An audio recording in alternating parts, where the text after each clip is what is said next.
അസ്സലാമു അലൈക്കും വറഹ്മത്തുള്ളാഹി വബറകാതുഹു. സിംഹം കൂട്ടിന് വന്നൊരു കഥയാണ് ഇന്ന് ഞാൻ ഓർമ്മപ്പെടുത്തുന്നത്.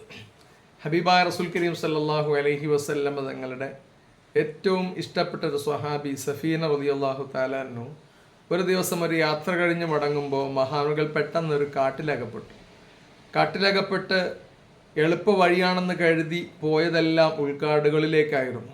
അങ്ങനെ മഹാനുകൾ ഒരുപാട് ദൂരം യാത്ര ചെയ്ത് പോകുന്തോറും ഭയം അധികരിച്ചു വരികയാണ്. കാരണം വന്യജീവികളുടെ ശബ്ദം കേൾക്കുന്നു, വല്ലാത്ത ഭീതിപ്പെടുത്തുന്ന ചീവീടുകളുടെ ഒച്ചകൾ കേൾക്കുന്നു, വനാന്തര ഭാഗമായി മാറിയതിൻ്റെ അടയാളങ്ങളെല്ലാം കാണുന്നു. മഹാനായ സഫീർ റളിയല്ലാഹു തആല അൻഹു വല്ലാത്ത ഭയത്തിലായി. കാരണം വഴി തിരിച്ചറിയാൻ പറ്റാത്തൊരവസ്ഥ. താൻ ഇനി എപ്പോഴാണ് ലക്ഷ്യസ്ഥാനത്തേക്ക് എത്തുന്നത്, തൻ്റെ നാട്ടിലേക്ക് എത്തുന്നത് എന്നുള്ള വല്ലാത്തൊരാശങ്ക സഫീർ റളിയല്ലാഹു തആല അൻഹുവിനെ വല്ലാതെ പിടികൂടിയിരിക്കുമ്പോഴാണ് ഒരു സിംഹത്തിൻ്റെ ഗർജനം കേൾക്കുന്നത്. മഹാനുകൾ വല്ലാതെ ഭയന്നുപോയി.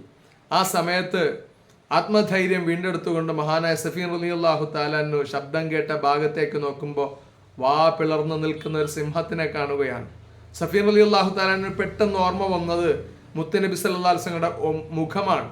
മഹാനവകൾ ധൈര്യം സംഭരിച്ചുകൊണ്ട് യാതൊരു കൂസലുമില്ലാതെ ആ സിംഹത്തിൻ്റെ മുഖത്ത് നോക്കി പറഞ്ഞു, അല്ലയോ സിംഹമേ, ഞാൻ ഹബീബായ മുഹമ്മദ് മുസ്തഫ സല്ലല്ലാഹു അലൈഹി വസല്ലം തങ്ങളുടെ അനുയായിയും സ്വഹാബിയുമാണ്.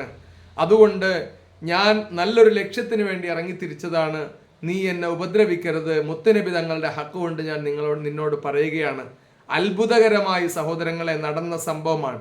അത്ഭുതകരമായി സഫീന റളിയല്ലാഹു തആല അൻഹുവിൻ്റെ മുന്നിൽ വാപിളർന്നു നിന്ന സിംഹം ഒരു പൂച്ചക്കുട്ടിയെ പോലെ തിരിഞ്ഞു നടക്കുകയും സഫീന റളിയല്ലാഹു തആല അൻഹുവിനോട് അതിൻ്റെ വാൽ ചുഴറ്റി ചില അടയാളങ്ങൾ കാണിക്കുകയും ചെയ്തു. കുറേ നേരം നോക്കി നിന്നപ്പോൾ സഫീന റളിയല്ലാഹു അൻഹുവിന് മനസ്സിലായി ഈ സിംഹം തന്നെ എങ്ങോട്ടോ നയിക്കുകയാണെന്ന്. ധൈര്യം സംഭരിച്ചുകൊണ്ട് മഹാനുകൾ സിംഹം വാൽ ചുഴറ്റി കാണിക്കുന്ന ഭാഗത്തേക്ക് ഇങ്ങനെ നടന്നു വന്നപ്പോൾ അവസാനം സിംഹം മഹാനവർകളെ നേരായ വഴിയിൽ, നാട്ടിലേക്കുള്ള വഴിയിൽ കൊണ്ടുവന്ന് എത്തിച്ചിട്ട് അതെങ്ങോ പോയി മറഞ്ഞു. ഈ സംഭവം മുസ്തഫായ നബി സല്ലല്ലാഹു അലൈഹി വസല്ലമ തങ്ങളോട് സഫീൻ റളിയല്ലാഹു തആല അൻഹു വിശദീകരിക്കുന്നുണ്ട്. ചരിത്രത്തിൻ്റെ ഏടുകളിൽ തങ്കലിപികളാൽ രേഖപ്പെടുത്തപ്പെട്ട് കിടക്കുന്നുണ്ട്.